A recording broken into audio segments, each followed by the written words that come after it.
Well, thanks everybody for joining another podcast, Golden Ticket Connections. This is episode 4, where we'll be talking about cybersecurity. And really awesome to announce that I have a co-host now, Mohammed What's up, Algahala. everybody? Yeah. Yeah, just a little bit about him. He's actually working in IT security and support. Well, he is an IT security and support analyst for Tamaki. I think that's how you say it. Tamaki. Tamaki. Yeah, Yeah, there you yeah. go. Everybody messes that up. Tamaki. But yeah, so yeah, he just started working. We both intern at Ford Motor Company, so that's how we know each other. And Yeah. he wanted to join, so we have him. And then today we have our guest, Jason Kentner, and he is the CISO and Senior Director of IT at KCAS. So thanks for joining, Jason. Thanks, guys, for having me. Appreciate it. Sweet. So first of all, we just want to start out just, getting to know your journey, your career journey. How did you end up in as a CISO? Yeah, sure. I'll be glad to go back and kind of go through that. My journey really started when I was in high school, and it started in IT. And so I was a kid that I loved to tinker with things, and I wanted to know how things worked. And when I was probably in middle school, my brother ended up purchasing a computer. And with this computer, I decided to just start playing with it, figure out how it worked. And I actually one day I was taking it apart and I was putting the computer case back on, and a bunch of sparks flew, and I killed his computer. And so No. that really kind of is where my journey started, because I realized he paid a ton of money back in the 80s, late 80s, for this computer, Oh, wow. and now it's broken. So I had to quickly learn how to fix this computer, and that really sparked my interest of, man, I kind of like this stuff. This is fun. And so Nice. that preceded me. My family bought a TI 99 4A, and I kind of learned basic on it and figured out how to write a game on there. And so all these things just started my mind towards what is the possibilities of this whole technology computer thing that's going on. And so then through high school, I got a computer myself, and I got a job while I was in high school working at a local computer company that built systems and installed them. And then while I was in high school, I worked for a law firm and did desktop support. So that journey started kind of in that. Now I moved into this desktop support role where I supported people on their systems. But ultimately, as I grew from individual computer support to larger networks, that's where things started to interest me. I would watch some TV shows where these hacker guys would be sitting behind the keyboard, in the dark, and they're Typing away. doing all these amazing things, and they can break in a matter of seconds. I'm like, that's cool. That's what I want to do. And then I realized, this can be used for good and evil. So to me, it became, I want to be the good guy here, and I want to keep the bad guys out. And so my journey became desktop support, server support, understanding infrastructure, installing infrastructure, to security. So that's kind of my journey. Awesome. So just a quick question. When you said that you went from desktop to server, and you did mention, back in the 80s, to, our humble knowledge, our newer generation, that cybersecurity official field is very relative, very new. So were you like one of the pioneers there, like just starting the field, being the titans of building the field of cybersecurity for us? Honestly, when I started my jobs, it was more in the mid 90s. So my journey was this local, building computers off network kind of. This is back in the day where nobody, AOL hadn't even really, nobody had AOL quite yet till the 90s. And AOL is the email domain, everyone. No one knows that. Everyone forgot about that stuff. Nobody knows that one anymore. Yeah. But yeah, but in the 90s, it was the very pioneer. So you have in the mid 90s when kind of the full scale of internet came, and everybody's like, what is this internet thing, and how can we use this? And I have this information and computers that can talk to each other, and everybody's minds are like, boom, like, what do we do here? Yeah, so Yeah. that's where I came into this whole realm of IT. Yup. Being a pioneer in the security field. So I know like us security guys, if it wasn't for Google, ChatGPT, and Reddit forums, we couldn't do our job. So when you were doing the job for the first time, what was your Reddit forums and Googles and like where did you get all your base legacy information from? You know what? The only legacy information we had was relying on other people that might have had experience. Or Exactly. you break it, you fix it. That was really what we learned on, honestly. Awesome. No, that's the best way. Yeah, there's been many times where yeah, I learned very quickly from something I did that I probably should have, I should have investigated a little sooner than that. Yeah. Tell us a Yeah. story about, time you one of your breaking and fixings. So I was managing. So when I first became a sysadmin, a junior sysadmin, we had this digital cluster. It was the first Windows cluster built on Windows NT, and this thing was massive, and it was screaming in its day. I mean, it had 64-bit processors, back in the 90s, so it was like the Wow. coolest thing. The And biggest. anyway, so this is my first foray into this big scale, mid-range computers. And when you're in a cluster, you want to fail over resources to another node so you can do updates. So at this point, I had to actually install some additional memory in this system, and I had failed everything over, and I went down to the server room and I had to power it off. And I'm like, okay, I know which machine it is. It's the one on the bottom. Powered it off. Guess which one I powered off? The one The with all the data. live systems on it. Oh So no. everything went down. And so I was, it was embarrassing. It was bad. Yeah. Luckily, I got everything back up and going pretty quickly. But yeah, that was one of those mistakes. Yeah. Mhm. Awesome. Awesome. It's And it's those attention to mistakes. detail. Yeah, it's those mistakes that build our characters so much, aren't they? It Mhm. is. It Yeah. is. As long as you learn from them, right? Of course. Yeah. Yeah, and I know, so I failed to mention that, Jason is actually my dad. So growing up, like he was always tinkering with computers, and you can actually see in the background he's got a bunch of old computers and things like that he likes to Yeah. collect. So Dad, what do you have behind you? Boy, so I got some retro back there. So I have the TI 99 4A is you'll see it, it's kind of, I don't know, pointing in the wrong direction right there. So that is really what I learned on. That was from back in the 80s. So that was the first kind of, that was back when the home computer was just coming around, and TI marketed this system as, hey, this is the perfect system for you to play games on, do your personal finance, all of these things. And so that was that first system. I have, of course, gaming systems. Gaming was an enjoyment to me when I was younger. So I got the N64 is the original Nintendo. I got an Odyssey up there, a Magnavox Odyssey, had Pong on it. Hey, that was like awesome back in the 80s. Yeah. Um, original Xbox 360, N64. So I got some old PCs down here on the floor that I still play with running DOS, and I just I enjoy the retro. Yeah. The old stuff. What's your favorite Linux distro? I'm seeing just Windows over here. No You know Linux what? fans? I'm not a huge I'm not a big Linux guy. Kali Linux is my kind of go-to Linux, but that's because I'm a security guy and all the tools are there. So Exactly. I enjoy that. But you know what? There's Fedora. I played with Fedora. I was using Fedora for a while. Um, there's so many distros that it's kind of like I don't have a favorite.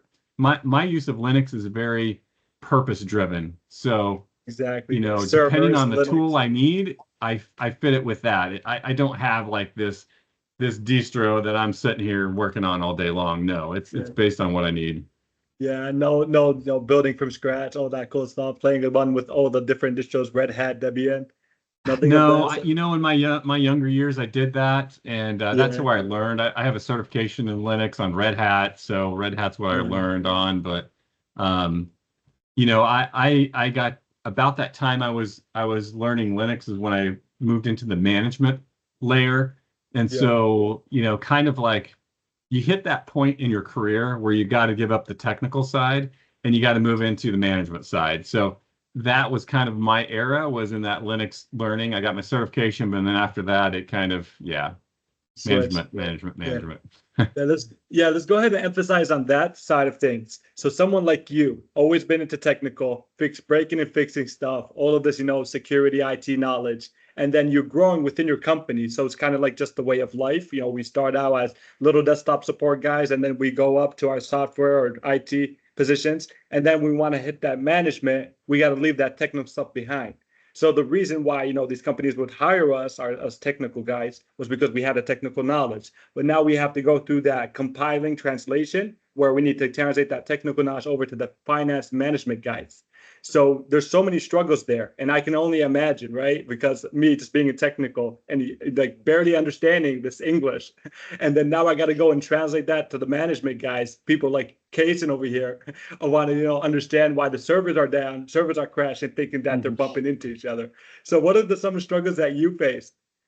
Man, That's a real struggle. So when I moved from the guy hands-on to management, it was actually a real struggle for me because I missed the hands-on. I missed the building. I missed the fixing, and it took me, honestly, it took me several years to really realize, hey, you know what? You got to let it go. You got to move. This is a career driven here. You got to move. And yeah. so honestly, I think it's a real struggle with some of my peers too that I talk to. Moving from that, it's hard to not want to keep your hands on some technical as you move into management. But at some point, yeah, you have to make the transition, and then you have to switch gears, like you said. So now as a CISO, one of the things that I have to deal with directly is management and board level, our CEO level. You have to be able to now take this hat off of technical and put on this different hat that says, I need to translate technical to business. And then I got to translate, what is that risk?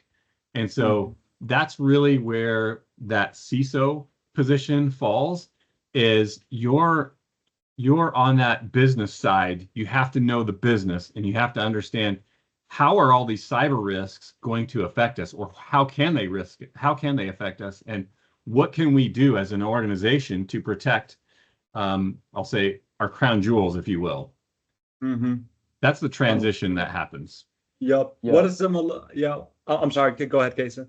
No, you're good. I was just gonna kind of go deeper into how, if you can kind of explain more of how did you get interested in the cybersecurity part, because you were in technical for so long and it wasn't until recently that you got into cybersecurity. Yeah, that really came from my as I learned and grew more in my technical expertise.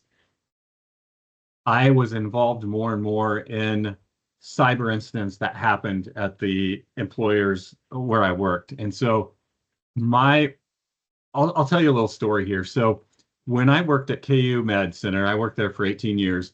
When we first started, all of our desktop systems were on the public network, public internet. So every computer was literally no firewall protecting any of the systems. Oh And wow. so we had many times where threat actors got onto the system, they were compromising machines, and it got to the point where I had to step in and say, what am I going to do to protect these? Because I worked for a physicians group that we had our systems on the university network, so we were reliant on the university to provide a lot of those, firewall routing, all of those resources.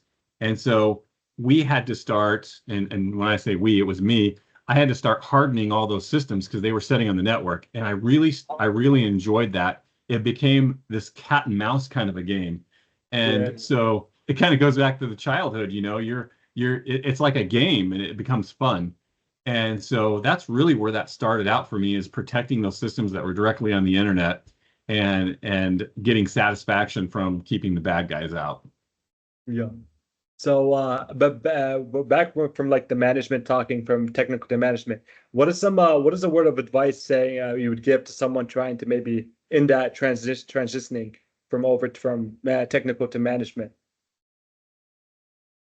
So some of the advice I would give is if you have a desire to move into that management, make sure that you are understanding the business. Do what you can in your position to make yourself valuable to the organization. If you can understand processes, how the company is making money, who the key players are, and you can really gain that knowledge, and then you find ways to make yourself valuable because of that, that's what you want to do because that's how you move in position. So in the world of IT, you got two choices. You can either go out there and try to find a job and hope you land a good one, or you can take opportunity in your own company, make yourself valuable, do all those things to move yourself in position and make positions for yourself in that company. And that's really what I did. That's what I've done in all my positions that I've tried to identify all of those areas where the business is struggling and try to fill in that gap. And then I Mhm. tried to insert myself to understand how is that business working and how can I make it more efficient.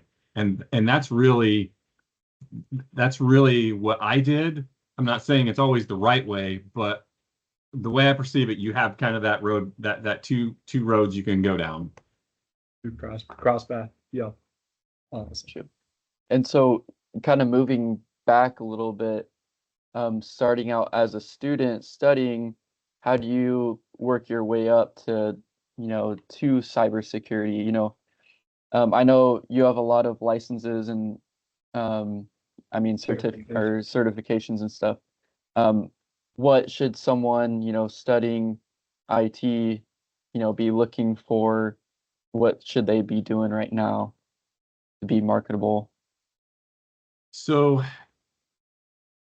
uh, if I could be candid on this point, there are two types of people that come into IT. There's those that want to make money, and then there's those that actually want to learn and they actually enjoy the work. Yeah. So I would say make sure you are the one that wants to learn the work. If you want money, it will come. But if you're in that category where you're like, hey, that sounds like a great career, they make money, dig in a little bit more. Make it find something that you really enjoy in that. Cybersecurity is a lot like, and even in IT, is a lot like a physician. When you go to med school, you can specialize in a 100 different specializations. The same Mhm. is in IT and in cybersecurity. For example, in cybersecurity, you can look at management, but you can also be an ethical hacker. You can be someone that goes in as a red team and you're a penetration tester, and you're going in helping a company determine where all their vulnerabilities and their weaknesses are.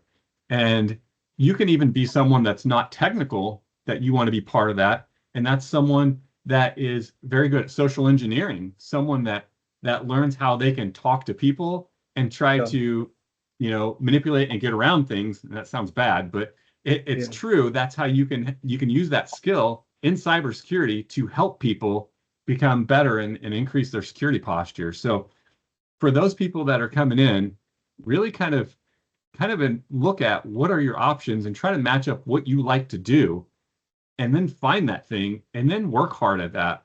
Build your own Mhm. labs, try Yeah. things at home. Don't be scared to go out and break something of your own just to learn.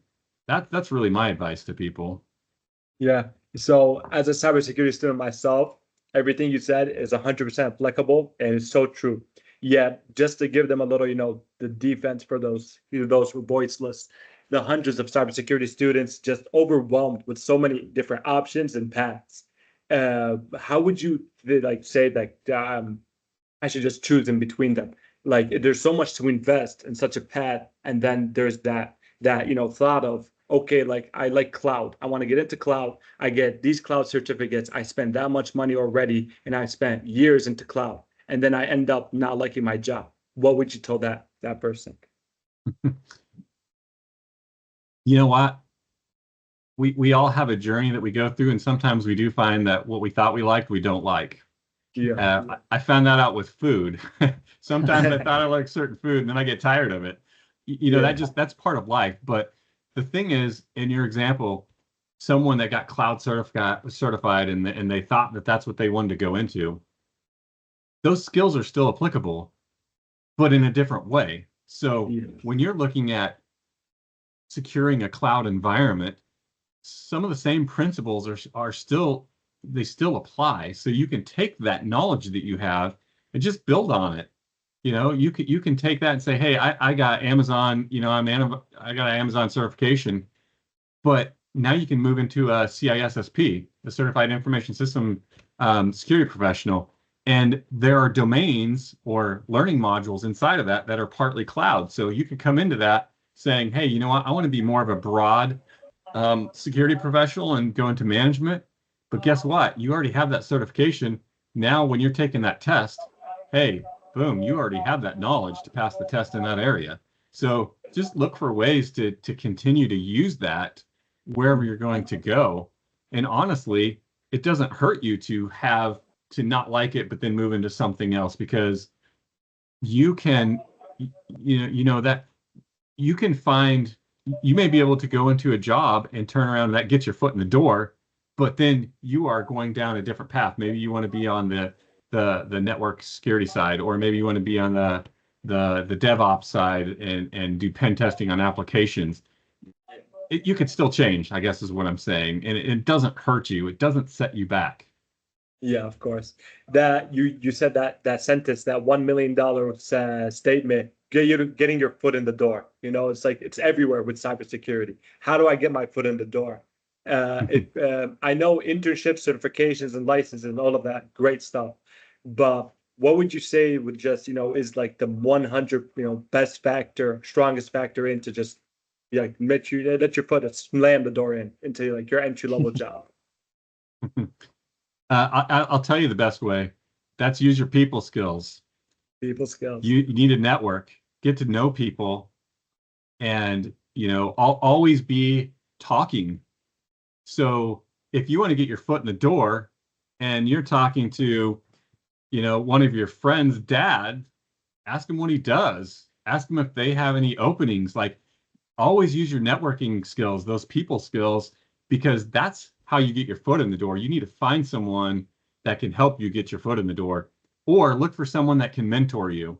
So like another CISO like myself, hey, give me some advice. Do you know anybody? It's still those networking tools that you have under your belt. That's how you can get your foot in the door. But you do got to have some marketability too. So you need to be able to talk, but get your Security Plus certification. Start with a basic security certification, and then use your skills to talk to people and see if you can make something happen. It's tough out there. It can be really tough, but it's a lot about who you know. Exactly. Yeah. I think networking is just so underrated. I feel like every professional I talk to, they're always like network, network, network. And I know for me, that's how I found the job that I'm, currently working in, just from, someone who I knew, and they happened to know an open position. So yeah, I really like that. Yeah, and another story I have. So when we all say networking, everybody just thinks it's just like, giving out flyers, just going knocking on doors. Hey, any job here, Right. any job there. But it's not just that. So a little story that I had before, when I was applying for different internships the summer that I worked with Ford.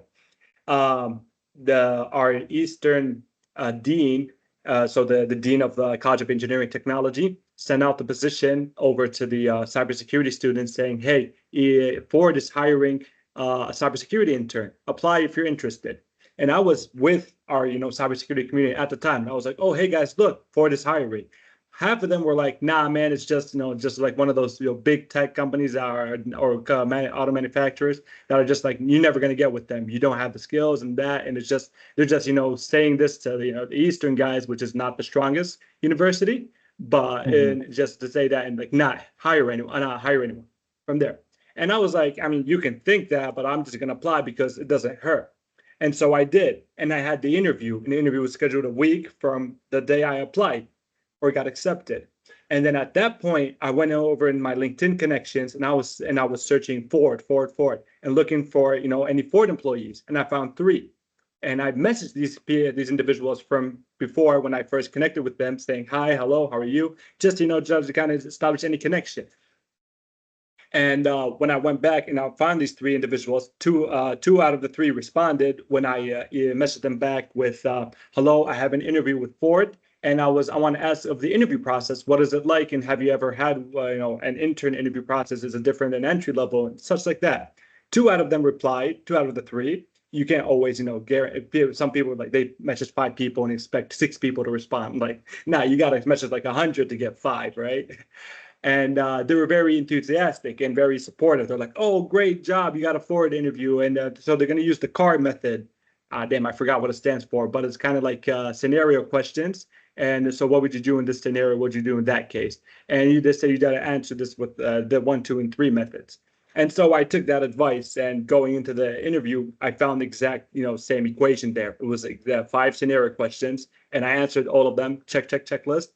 1 p.m. I did the interview. 6 p.m. they sent me on the same day. I got the job. Wow. Just because of I hit all the checklists. So networking can also be used for that sort of methods. It's not just spinning out flyers. It's like you got to think of it of like commercials on TV, where there's some commercials that you just go take a bathroom break and you don't want to watch, but there's other commercials that you just they really strike your interest, right? And you want to see them. All that good stuff. Yeah, no, I like that. And the thing is, have your own elevator, your 30-second elevator spiel, so that if you do run into someone, what you can say to kind of prompt that conversation. So, be prepared for that. And you made me think of another thing there, as a hiring manager, when in our last 2 postings, when we post a position, how many people do you think out of, say, 100 people that posted put a cover letter and included a cover letter and explained what they're looking for and why them? 1 out of 5. Yeah. I would say it was 1 out of about 60. Wow. Wow. Most people are just lobbing something out there and they're hoping that they catch. And what a hiring manager is looking for, they want to see someone that's hungry. They want to see someone that did their research on the company and they actually care. And so that's some advice I would give to people if you're kind of cold call applying. Yes. Put some time into it. Research the company, actually show some interest. Some people, just to get on the other side of the fence here, just strike the conversation here a little bit more. Some people get overwhelmed. It's too much. Like they would go and say like, "Oh, today I applied to 20, 30, 40 companies and no response to any of them. Ghosting. The positions are fake. The economy sucks," and just complaining and blaming. And I was one of those people as well. And it drags out and it goes too much. And I mean, thankfully, I was blessed to find a position. But some other people in my generation, like who graduated with me, who are probably till this point are still looking for jobs. What would you tell those people? Like, any word of advice? Are just like constant applying, networking, trying to connect, just sending out messages, and it's just nothing. It's just all like no results. I think what I would tell people is treat it like it's a job. If you were on your job, would you just kind of like do a few things here and there? Yeah, I think I'm good for today. I'm done. Or are you gonna go above and beyond? Because when you go above and beyond, it gets recognized in your job. Likewise, when you're trying to apply, yeah, it's hard. It's annoying sometimes, and you get burnt out really quick. But if you treat it like a job that you're giving it your all and your best, and you put that effort in, it's going to pay off in dividends. Yeah. What do you think is the difference between applying in the cybersecurity realm and applying for, when you're an accountant or a mechanical engineer, a software engineer, maybe? What makes cybersecurity so harder to, put your foot in the door? Because as I was, as a student and growing, I've always seen those posts like how to get your foot in the door with cybersecurity, how to get your first job with cybersecurity. Why is it so entitlement? Like, why cybersecurity? Why is it so hard there? like cybersecurity You know, typically. you would think it would be easier because there's a lot of openings, Exactly. but when it comes down to it, me as a hiring manager, I really need someone to hit the ground running. I need to feel like that person has either one of two things. They have a skill set already that they can do it, or they have an aptitude that they can pick that skill up. Mhm. That's, that's the thing that I'm looking for. And so you have to be able to somehow take that and get that across to your employer. Hey, I have this aptitude. I don't have the experience. I have the drive. I have the desire. That's one of the key things for getting your foot in the doors. How can you do that? I don't have an easy answer for that, There is but none. I know from a hiring manager, that's what I'm looking for. Yeah. So, that first job is going to be the hardest job. I can tell you that right now. Getting that first job is always the biggest challenge. After that, you have the experience under your Mhm. belt. It gets so much easier. Yep. Well, what I'm during my research and learning, everybody was always saying so. So there's that, as you extremely well explained, that there's the skill set, right? There's they you in an entry level cybersecurity job, but they're requiring Linux experience and that experience. So there's that skill gap. So every and more majority of posts and mentors on LinkedIn and Reddit and such were saying to always advising to, okay, you graduate with your cybersecurity bachelor's, congratulations, go start from desktop, start from IT help desk, start in a different realm and then migrate. So what are your thoughts on that? So why me as a cybersecurity, like why is my school knowledge just not enough to get me to that entry level position? Why do I need to start somewhere else and then work my way through? It really goes back to the, yeah, how do you get your foot in the door? Mhm. Starting out on desktop support is a little more forgiving than on the cybersecurity side, because on the cybersecurity side, there is a lot at risk. You are there. If there's a breach, we're talking millions and millions of dollars for a company, versus, let's say you're a help desk guy, you break a computer, what's the risk there? The stakes are much lower when it comes to desktop support. The Mhm. reason a lot of people say this, and I'm okay with this too, is starting with desktop support is getting your foot in the door. Now, why is that? Well, guess what? When you get your foot in the door, guess who else you get to rub shoulders with? You got your systems engineers, your network engineers, and then you got your cybersecurity folks. When you Yes. get in your foot in that door on the help desk side, it gives you opportunity to ask questions, to talk to people. Then you can gain experience. If you can um, work with the cybersecurity specialists and you can gain their trust, guess what they're going to do? They're going to mentor you, or they're going to actually say, "Hey, this guy has some interest in this. He seems to be good at what he does." When the next position comes open, if you apply for it, guess who they're going to be okay with? So That's it correct. is a strategy for Mhm. getting your foot in the door, Yeah, honestly. yeah, 100%. Gotcha. And are there any certifications you can do in the meantime as well that would help strengthen your resume? Yeah, I tell everyone, if you are looking for a cybersecurity job, or you're trying to get your foot in the door, you don't waste your time on doing nothing. You should always be looking at a certification. You should always be studying. Start with something simple. You can start with, on the desktop side, an A plus, but if you want on the security side, start with Security Plus. Countering. There's plenty of resources out there for you to learn on your own, like on YouTube, Professor Messer. He I he love teaches you everything you need to know to pass the Security Plus. And them. when you're doing that, play with the stuff yourself. You could get old computer junk anywhere for nothing and just build your own network. Start playing with it. Use the tools. That's Exactly. what I would recommend people to do. Get Linux certification. There's plenty of videos out there. Yeah. Yeah. Yeah, I like that a lot because I know, well, I'm not in the IT realm, but I know a lot of people, getting out of college, they're like, you know what, I have a degree, that's enough to get me where I'm Yeah, going, right? And they're like, exactly. they don't go further to try to figure out other ways to make themselves marketable. They kind of just stop at that degree and say, you know what, I deserve this job or whatever. So I think that's really interesting. It shows that that person is really eager to learn, and they really love what they're trying to get into.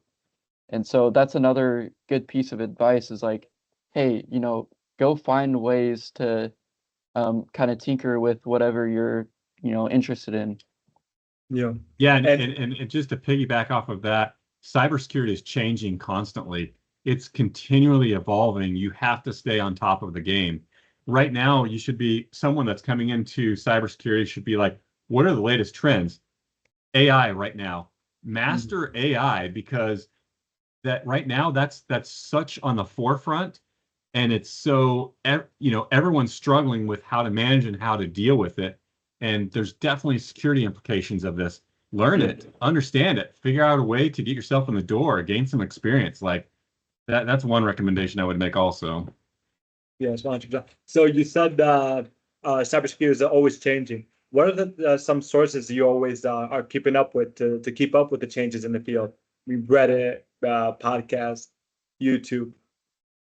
Yeah, I I use several different resources. Uh, I have probably about two or three of my go-to newsletters that I get my daily feed. Um, there's several YouTube channels that I subscribe to that I get my consistent information from. Um, I attend conferences. That's a pretty big deal is to attend conferences, see what products are out there, because when there's products being developed, they're developing them for a reason to protect certain areas. So the more you can learn, the more knowledge you can gain on tools and systems that are out there. I like to do that too. I participate in podcasts, but I also do. I make sure I volunteer um, to be part of panels, etc. But really, the things I learn, my learning really comes from kind of those feeds. LinkedIn, I have several subscriptions in YouTube, so there's a lot of good um, learning capabilities that we all have as cybersecurity professionals out there. Yeah. Do you have a favorite LinkedIn influencer, YouTuber? I know my favorite YouTuber is Network Chuck. Love that guy. Network Chuck, he's good. There's a guy named his name's Jared Montgomery. I don't know if you've heard of him. If you haven't heard of him, I enjoy him. He uh, he puts out a lot of little snippet tips and kind of almost little micro blogs, Yeah. video micro blogs, I guess is I don't know what he's calling them, but This um, shorts. yeah, little shorts, and he's plastering himself across all the social media. He's got them on TikTok, he's got them on LinkedIn, he's got them on Facebook, and he's got them on Instagram. And so, brilliant guy. Yeah, he's one of the ones I like to watch his videos. Yeah. Awesome. To keep it in the fun, entertaining side of things, well, what is your like most favorite part about your day, about your job, maybe just that thing you just love doing about being a CISO? Um, I would say there's a lot of things that I like. For me, my biggest satisfaction comes from the build, and what I mean by that is taking the holistic approach every day to strengthen one little area that builds this posture. Yeah. And for me, when I step back and go, okay, yeah, things are coming together. I like how this is filling in the gaps, and I like how I'm mitigating these risks. That's what I enjoy the most. I like to see that kind of that growth and linking together of all of these strategies to build this bigger posture for me. And that's when I see it come together, that's my satisfaction. So, Mhm. and most challenging part about that.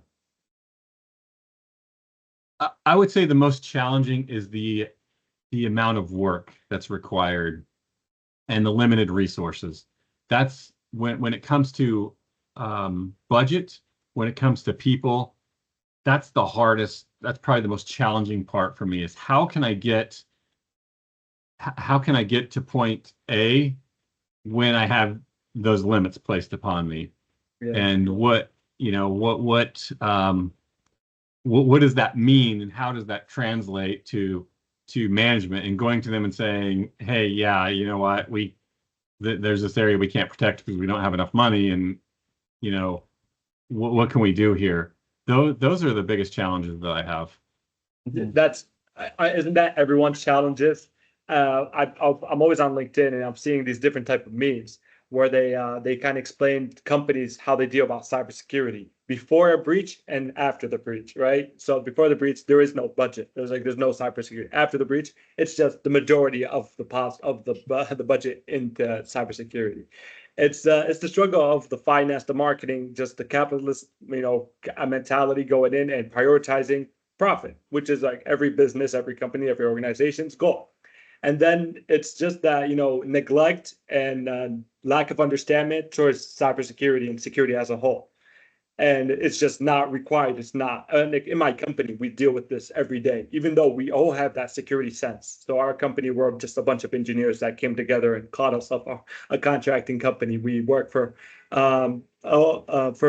factories all across North America and even a little bit in UK, Germany, and New Zealand as well. But we focus in North America, where we would come in and we would consult and contract these factories for IT and OT support and security.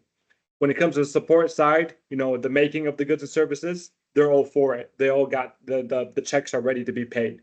When it comes to securing the same devices, they don't care. It's just not there. The budget and the sense and the caring is just not there. And then once something falls down, the dominoes start crashing, and I told you so.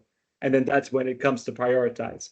What do you think in the future of cybersecurity, or in the future of the world? Would that change? Is it changing? If like with the dot-com bubble with the tech industries falling, just taking over the stock market from the 2000s to our year, our marketer, account departments, finance, and engineers just are understanding more of cybersecurity, or are they just moving away out of the fear of it? It's daily when you turn on the news. I'm going to say turn on news. Nobody turns on the news anymore. When you see news daily, you're going to see that there are more and more cybersecurity incidents and breaches that are occurring. It's becoming more mainstream. To some extent, there's some fatigue with that. But on the same hand, I think that actually helps. Honestly, it helps with companies, because now I can turn to, I'm in the pharmaceutical kind of industry, and our customers are pharmaceuticals. But one of my favorite things to do is when there is a breach to someone that is similar to us, is I like to take the numbers and equate that to, look how long they were out. Look how long it took them for recovery. Look how much money that cost them. Now let's tailor that towards us. If we were out that long, look how much this would cost us. Yeah. And that honestly is where, as cyber leaders, we have to do better.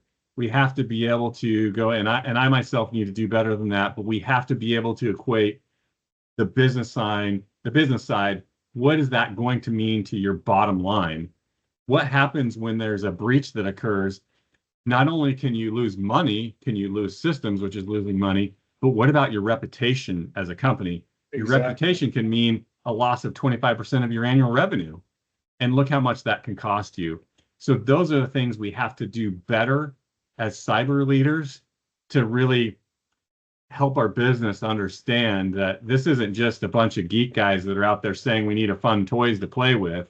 We're actually there to protect against this loss of major amounts of bottom line to our organizations.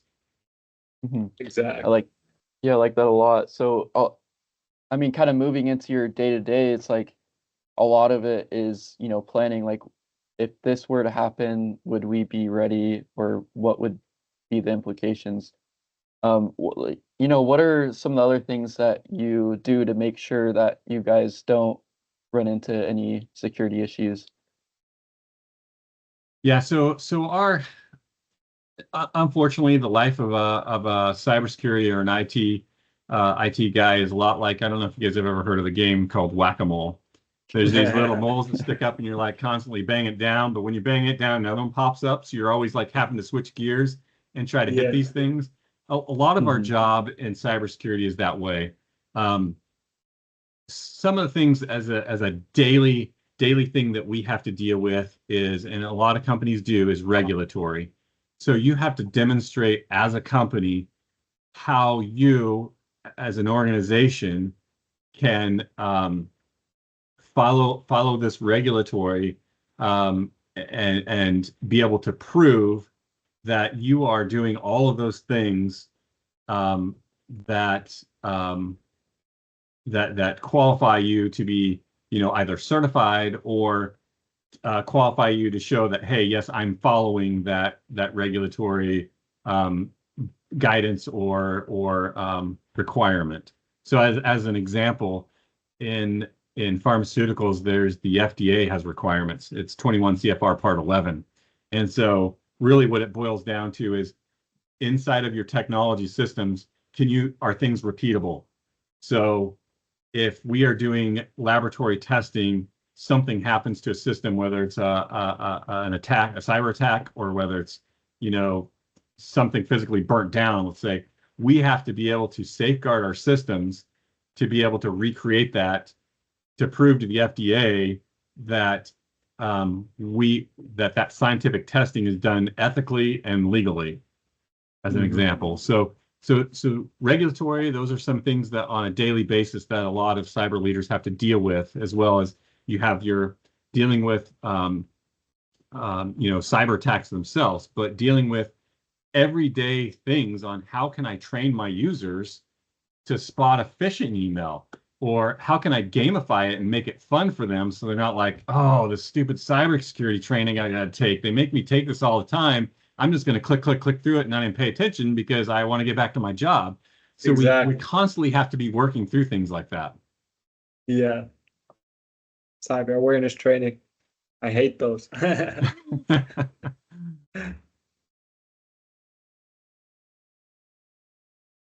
Well, Mohammed, do you have any other questions? Because we So yeah, covered most of our questions. Awesome. Yeah, we Yeah. were thinking of splitting this into two parts, but I guess we got it in one. It was just Mhm. amazing talking to you, Yeah. honestly, Mr. Jason. Yeah, Thanks so thanks much. for having me. Appreciate it. So Yeah. for ending words, would like any have any final thoughts? So the youth cybersecurity guys, where they're in, still looking for that entry level job, still in their university, still maybe thinking this is the path for me or not. Maybe those guys will always fail Java 101 or Python 101 and then drive away from the whole IT field. I know a couple of those guys, and I was maybe even one of them at one point. So what do you got? A little word of advice for the youth? Hey, try it before you buy Yeah. it. Go try it before if you're gonna jump down that road, you're gonna say, I'm gonna do DevOps on the cyber side, or I'm gonna do network security. Go try it yourself first. Make sure you like it. Make Exactly. sure you have a passion for it. Yeah. So my advice is go find your passion. If you Exactly. find your passion, you're gonna find your job. Yeah. Awesome. y- Awesome. Yeah. I love that. I'm not an IT person, but I think there's a bunch of key takeaways from this video that, if you're not in the IT field, you can take as well. But some things are just, network. And then also I love that you said, um, basically don't worry about, um, like basically you can move around in your career. Don't feel like you have to stay in one spot for the rest of your career. And I think that's huge because, getting out of school for me, I was like, I got to find the perfect job where I can just stay in this, for basically, the rest of my life, kind of move up from there. But, Mhm. there's a ton of people that, they start their career, you mentioned a lot about getting in the door, and then you find some other avenue that you like more. And, you don't have to be afraid to, switch avenues. So I really like that. and then just overall, just find your passion, find what you like to do, and go towards that. So, again, thanks again, Dad, for taking this time to talk to us. Really enjoyed it. Yep, thank you Hey, so can I much. say one more thing I forgot about? I'm sorry. Of course, please say thank you. Sorry to interrupt it, but you know what? If you find yourself, just some advice for some guys that are looking to get their first job. If you find yourself networking, find yourself applying, you can't find anything, go out and do some service. Go out and find a nonprofit and see if you can just volunteer and see if you can do some cyber work, some computer work for them. Make something there, and so you can put something on your resume. Yeah, awesome. Yeah, that's a good idea. Well, thanks again for tuning in to episode 4, Cybersecurity with Jason Kettner.